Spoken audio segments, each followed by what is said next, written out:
Praise the lord. దేవుని నామమున దేవుని గూర్చియు ప్రభువైన యేసుక్రీస్తుని గూర్చియు సాక్ష్యము నిమిత్తము మరియు సంఘం యొక్క క్షేమాభివృద్ధి కొరకే ఈ కార్యక్రమాలు చేయబడుచున్నవి. ఈరోజు కార్యక్రమము ఆదికాండము 1వ అధ్యాయము 1వ వచనం నుంచి మనం చూద్దామండి. వీటిలో ముఖ్యమైన అంశం ఏమిటంటే, ఎందుకు భూమి నిరాకారముగాను శూన్యముగాను చేయబడి ఉన్నది, దీనికి గల కారణం ఏమిటి, దీనికి గల ఆవశ్యకత ఏమిటి అనేది మనము ఈ వాక్య భాగం నందు చూద్దామండి. ఓకే. ఆదియందు దేవుడు భూమి ఆకాశములను సృజించెను. భూమి నిరాకారముగాను శూన్యముగాను ఉండెను. చీకటి అగాధ జలములపైన కమ్మి ఉండెను. దేవుని ఆత్మ జలములపైన అల్లాడుచుండెను. ఇది దేవుని యొక్క వాక్యమునందు మనము చూస్తున్నామండి, చదువుతున్నామండి. అయితే క్రీస్తునందు ప్రియ పరిశుద్ధ సహోదరి సహోదరులారా, ఆదియందు దేవుడు భూమి మరియు ఆకాశములను సృజించెను. ఆ తరువాత భూమి నిరాకారముగాను శూన్యముగాను ఉండెను. దేవుడు తాను చేసిన మొదటి భూమి నిరాకారముగాను శూన్యముగాను ఉండెను. దేవుడు తాను చేసిన మొదటి భూమి ఎందుకు నిరాకారంగాను శూన్యంగాను ఆయను, దీనికి గల కారణం ఎవరు అని మనము దేవుని ఆత్మచేత ఆలోచన చేసినట్లయితే, ప్రకటన గ్రంథము 12వ అధ్యాయము 7వ వచనమునందు మనము చదవగలుగుతాము. అంతటా పరలోకమందు యుద్ధము జరిగెను. మికాయేలును అతని దూతలు ఆ ఘటసర్పముతో యుద్ధము చేయవలనని ఉండగా, ప్రకటన గ్రంథము 12వ అధ్యాయము 8వ వచనం కూడా చూడగలిగినట్లయితే, ఆ ఘటసర్పమును దాని దూతలను యుద్ధము చేసిరి గాని గెలవలేకపోయిరి. క్రీస్తునందు ప్రియ పరిశుద్ధ సోదరులారా, కనుక పరలోకమందు వారికిక స్థలము లేకపోయెను. ఆ ఘటసర్పము లేక ఆ ఘటసర్పమును దేవుడు ఎందుకు పరలోకం నుండి పంపివేసినాడు, దీనికి గల కారణం మనము చూడగలిగినట్లయితే, యెషయా గ్రంథము 14వ అధ్యాయము 12వ వచనం నుంచి 27 వచనాలు గనక చూసినట్లయితే, తేజో నక్షత్రమా, వేకువ చుక్క, నీ వెట్లు ఆకాశం నుండి పడితివి. జనములను పడగొట్టిన నీవు నేలమట్టము వరకు ఎట్లు నరకబడితివి.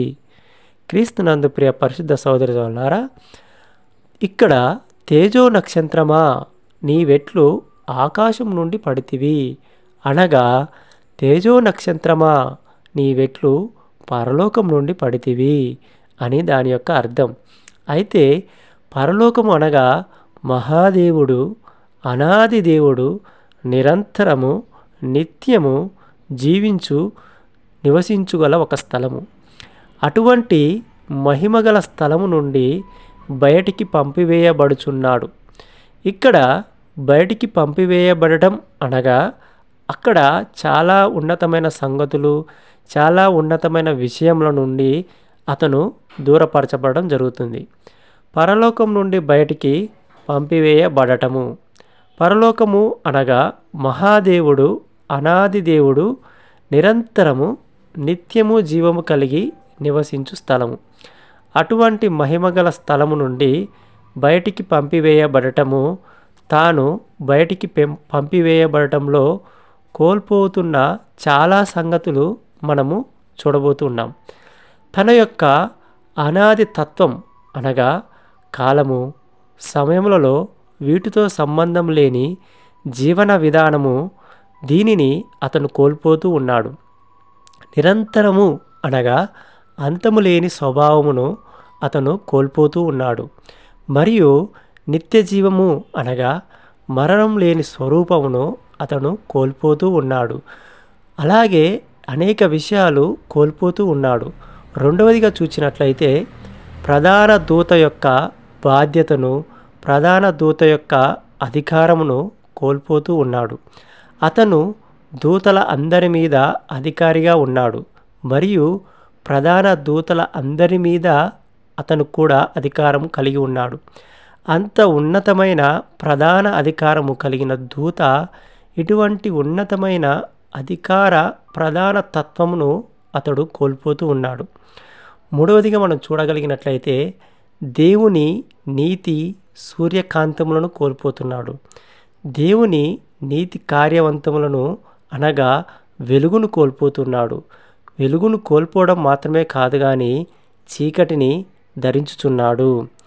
నాలుగవదిగా చూచినట్లయితే మహిమతో కూడిన ఆశీర్వాదమును కోల్పోయి దానికి ప్రతిగా శాపమును అతడు పొందుకుంటూ ఉన్నాడు. ఐదవదిగా చూడగలిగినట్లయితే నిత్య జీవమును కోల్పోయి నిత్య నరకమును అతడు దానికి ప్రతిగా పొందుకుంటూ ఉన్నాడు. ఆరవ విషయంగా చూడగలిగినట్లయితే పరలోకం యొక్క ఉన్నతమైన స్థలమును కోల్పోయి పాతాళ లోకమును దానికి ప్రతిగా చీకటి అంధకారమును అతడు పొందుకుంటున్నాడు.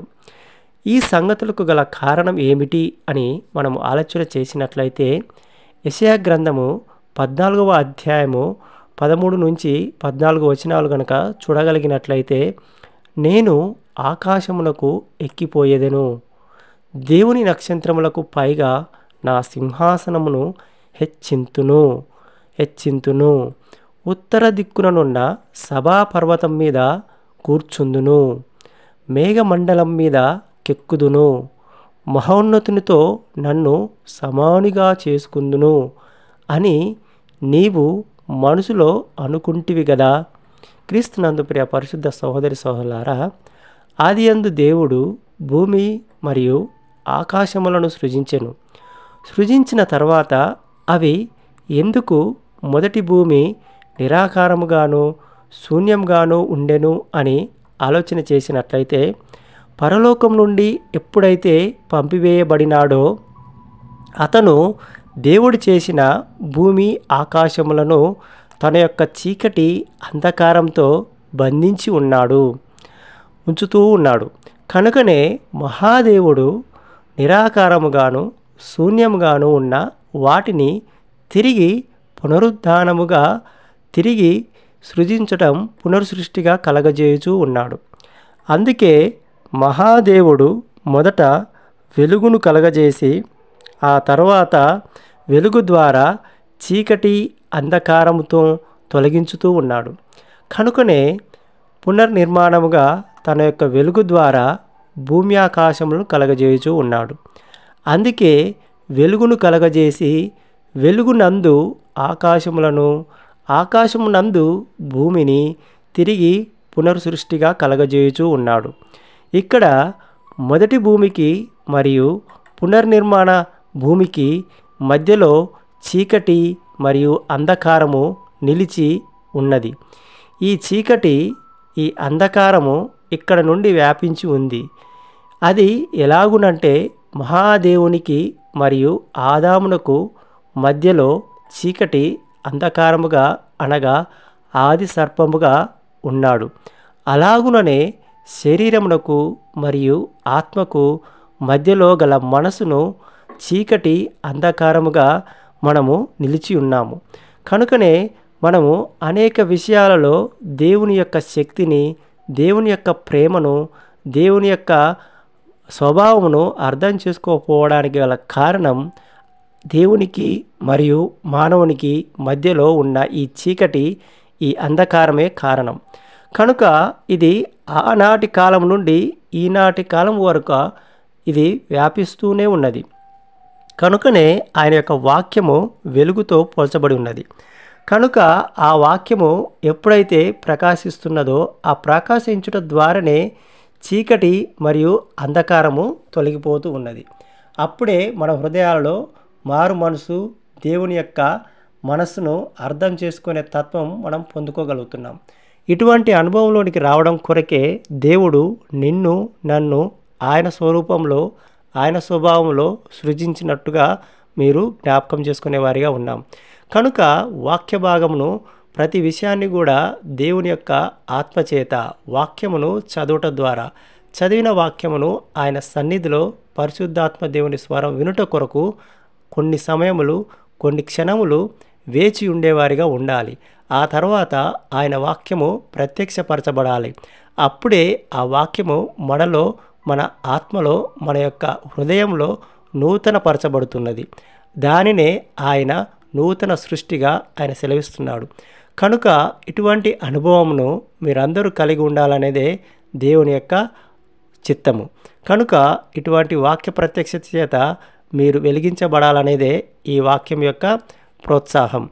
కనుక ఇటువంటి అనుభవంలోనికి మీరందరూ దినదినము సంఘ క్షేమాభివృద్ధి నందు బలపరచబడాలనేదే మా యొక్క ప్రార్థన, విజ్ఞాపనై ఉన్నది. ఆమెన్.